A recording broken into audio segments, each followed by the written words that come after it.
Urdaibaiko organoa Jose Mari Egilor 2022 jaialdia heldu da. Bisita gidatuak berreskuratuko ditu jaialdi honek eta arte eszenikoak gehituko dizkio honi. Organo jaialdi tradizionalaren 19. edizioa uztailaren 16tik abuztuaren 15era egingo dela jakinarazi dute, Urremendi Landa Garapen Elkartetik, eta guztira 11 kontzertu eskainiko direla Busturialdea Urdaibai eskualdeko 7 udalerritan. Bisita gidatuak berreskuratzeaz gain, aurten arte eszenikoak gehitu behar zaizkiola adierazi dute, hala nola sinema mutua, dantza barrokoak, baleta, poesia eta paisaia erakusketak. Jaialdiaren antolatzaileek ekitaldiaren aurkezpena aprobetxatu dute, tresna horien zaharberritze lanarekin etengabe jarraitzearen garrantziaz jabetzeko. Hauexek dira antolatzaileen hitzak. Hobeto seguruenik, Aitziber Ransotegi da Urremendi Landa Garapen Elkarteko gerentea eta Jose Benantzi Bilbao kontzertuen zikloaren koordinatzailea. Eta Oizmendiko ibe, eskerrik asko honen guztionen oihartzuna emotera etortzagaitik eta gainontzeko edabidetatik etorri sarien oibe gauza bera. Egia esan urteroko zita dugu eta lehengo baten Aitziberrek esosten, zu, eske, etza detorri eta esan zen, arrazoia deko zu, aurten, sin falta joango nazta.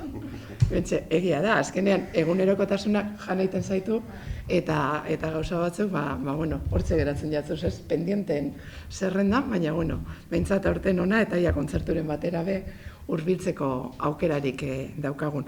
Aurtengoan gainera, arte eszenikoak dira nabarmetzen dozu esanak, 11 ikuskizun musika eta ikuskizun bidez, ez? Jaialdi tradizionala izanik, bisita gidatuak be berreskuratzen dira, aurten, eta politena da, nire ustez, arte eszenikoak be, batu egiten dirala, ez? Hori, 11 kontzertu izango dugu guztire, 7 udalerri desberdinetan, herri batzutan Gerniken eta Bermeon errepikatu egiten direz, eta Busturin Bermeon bakarri bat, Busturin eta Gernikan errepikatu egiten direz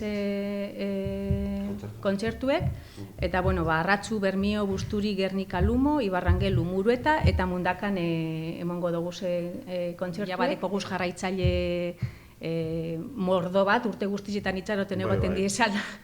Ia urton zer, ia urten noz, hasiko diren, horreri bai eskerrak.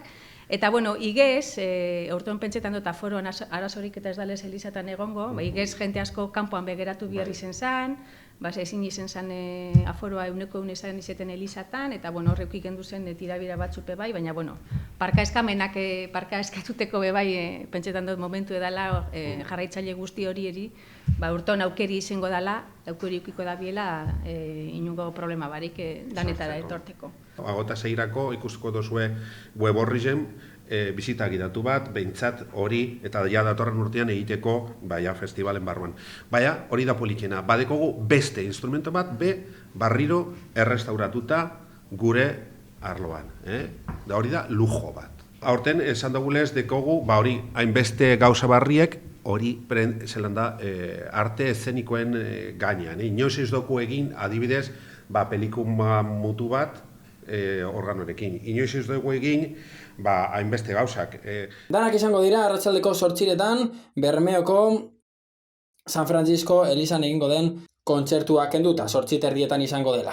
Beraz, uztailak 16an, Mundakako Andra Mari elizan Aliz Mendizabal eta Lapse dantza taldean, uztailak 17an Gernika Lumoko San Pedro elizan Matias Segreras, uztailako 23an Ibarrangeluko San Andres elizan Pedro eta Ostoa, uztailako 25an Gernika Lumoko Mertzede Parrokian Ana Aguado eta Eba Narejos, uztailako 26an Aspe Busturian Gustav Ausinger, uztailako 10an Bermeoko San Francisco elizan, 8:30etan, Jose Gonzaga eta Pedro Cusack eta Benantzi Bilbao, uztailako 11an Gernika Lumoko Andra Mari elizan Matias Harman, abuztuak 6an Arratzuko Santo Tomasen elizan Ester Ballesteros eta Jesus Pérez, abuztuak 7an Aspe Busturiko Andra Mariaren elizan Paolo Bouquet, abuztuak 13an Muruetako Andra Mariaren elizan Patxo Telleria eta Benantzi Bilbao, eta azkenik abuztuaren 15an Mundakako Andra Mari elizan Michael Utz. Izango dira urren ez urren.